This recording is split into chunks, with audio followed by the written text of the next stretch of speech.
Welcome to Whiskey's Journey. My name is Peter Fasciano, and I've got a whiskey review coming at you today. It's Monday, so I've got an in-depth Kentucky straight bourbon whiskey review coming. It is Frank August. Just like always, let's go ahead and pour it, nose it, taste it, talk about it. I'm going to add some water to this, and then if you stick around until the very end, I'm going to give it a score. If you are new to the channel and you end up liking what I'm doing here, do me a favor, subscribe to the channel if you're not already, turn that bell notification on because I produce videos Monday, Wednesday, and Friday. And since this is my very last video in March, today at 11:59 p.m. is the deadline to enter into the March giveaway. If you're interested in supporting the channel, read through the rules that are in the description below. All right, so as I mentioned, Frank August. This is a Kentucky straight bourbon whiskey. It's coming in at 50% ABV. It's a non-age stated, and it's also not stating which distillery it's from, but it is distilled and aged in Kentucky, and it's bottled by Frank August. 750 milliliter bottle, and I have it written on my paper, but I paid $69.99, and I'm in Phoenix, Arizona, if you don't know. On that first nosing, it has a little bit of a cherry note, and it's pretty much basically a bourbon. It's got all of those vanilla, brown sugar, and caramel notes. So let's go ahead and get it a little closer, dive in here, and see what I can get out of it. Yeah, I would say that it's cherry up front, followed by vanilla, and a little bit of a dusty note. Yeah, it doesn't smell very bad at all. Well, it smells good. It doesn't smell bad at all. That's the better structure of that sentence. It doesn't smell bad at all. It smells like a typical bourbon with a little bit of an elevated cherry note. Good vanilla, a little bit of oak, not a whole lot. And if I'd be hard pressed to not say this, but the very, very, very back end of everything, there is a touch of a citrus note, maybe like an orange rind or a lemon citrus rind kind of thing.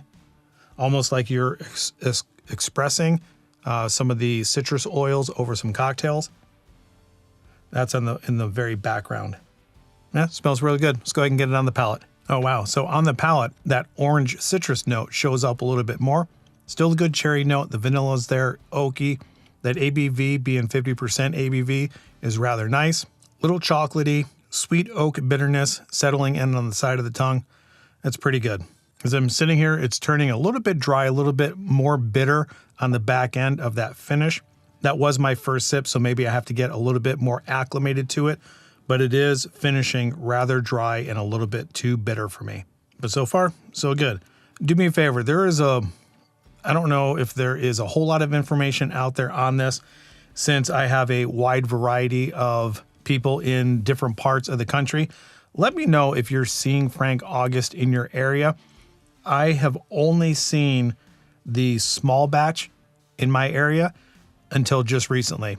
And I think it was probably about a week ago, maybe 2-3 weeks ago, I started to see a single barrel Frank August up on the shelf. So I'd be curious to know the distribution of this.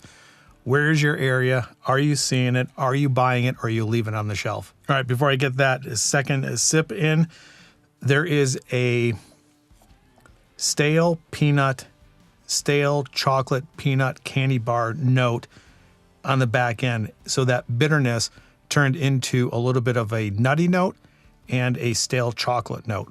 So let me get that second sip in, concentrate on a little bit more of the note, see if this develops into anything, and then add some water to it. All right, second sip, everybody. Second sip, a little bit more of a spice now is coming forward. That citrus note is still there. The cherry note has completely disappeared. The bitter oak notes are now sinking in a little bit more underneath the tongue. It's lost its overall sweetness, and it has now turned bitter and spicy. As it moves more towards the back of the finish, it is getting more and more oak. The spice up front kind of starts to fall away, and I'm still waiting for a little bit more of a sweetness to come through, and I'm just not getting it. Tell you what, I liked the first sip a lot more than that second sip. That second sip just seemed to be a little bit oak and spice dominant, and I lost the complexity of the sweetness.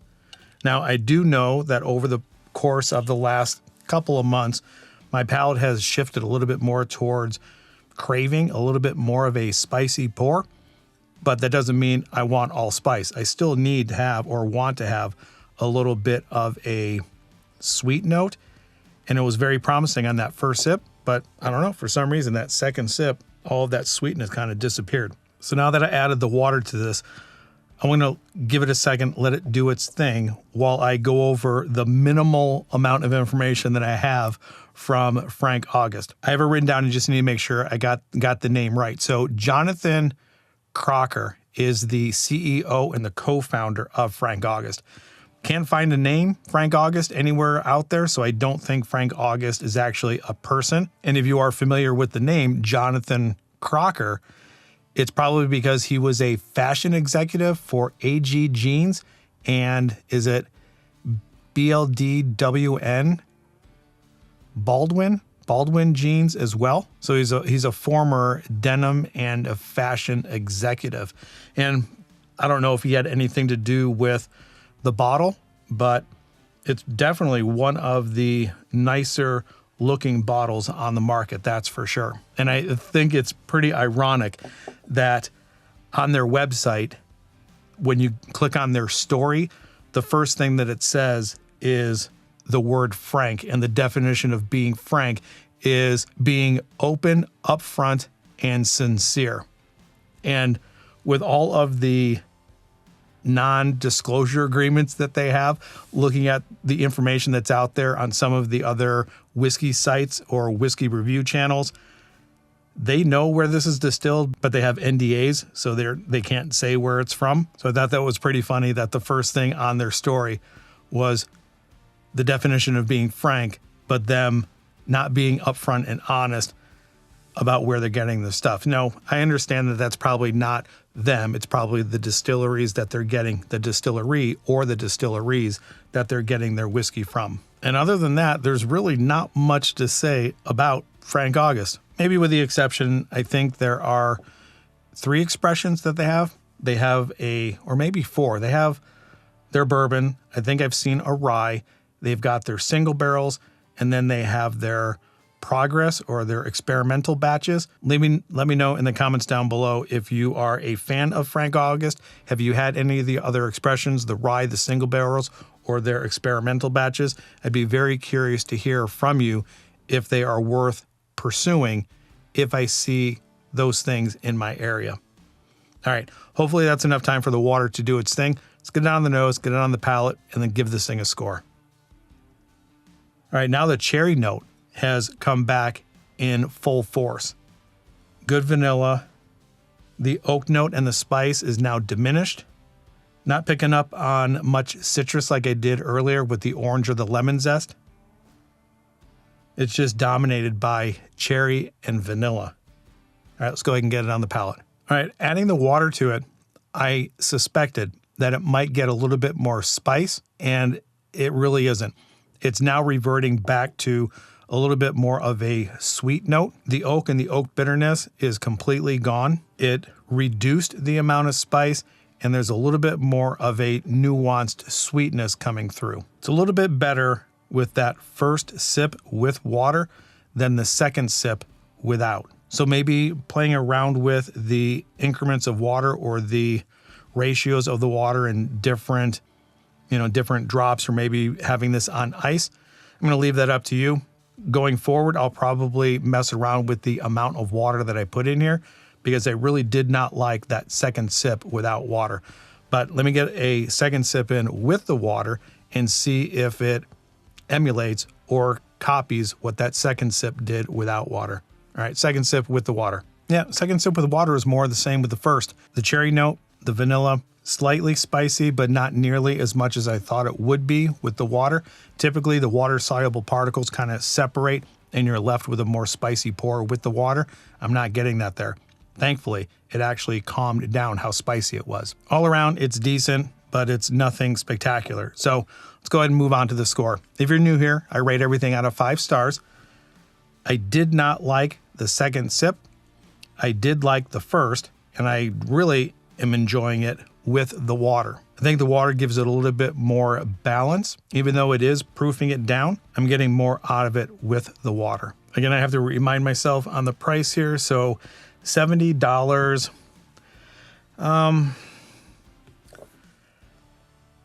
Good bourbon flavors, nothing spectacular. I don't think this is something that I would normally reach for. I think there are more dynamic and complex bourbons out there. Honestly, if you take a look at the Buffalo Trace benchmark lineup, I think I would reach for any of those over this one.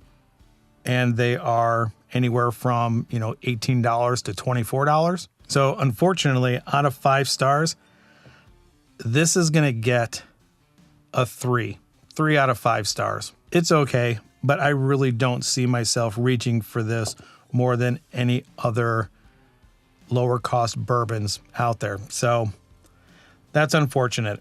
So again, let me know in the comments down below what you think of this. Is it in your market? Is it something that you're leaving on the shelf, or are you picking it up? So that's where I'm going to leave it today. Wherever you're at in your journey, I hope you're enjoying it. Until the next time, we'll talk to you later. Bye.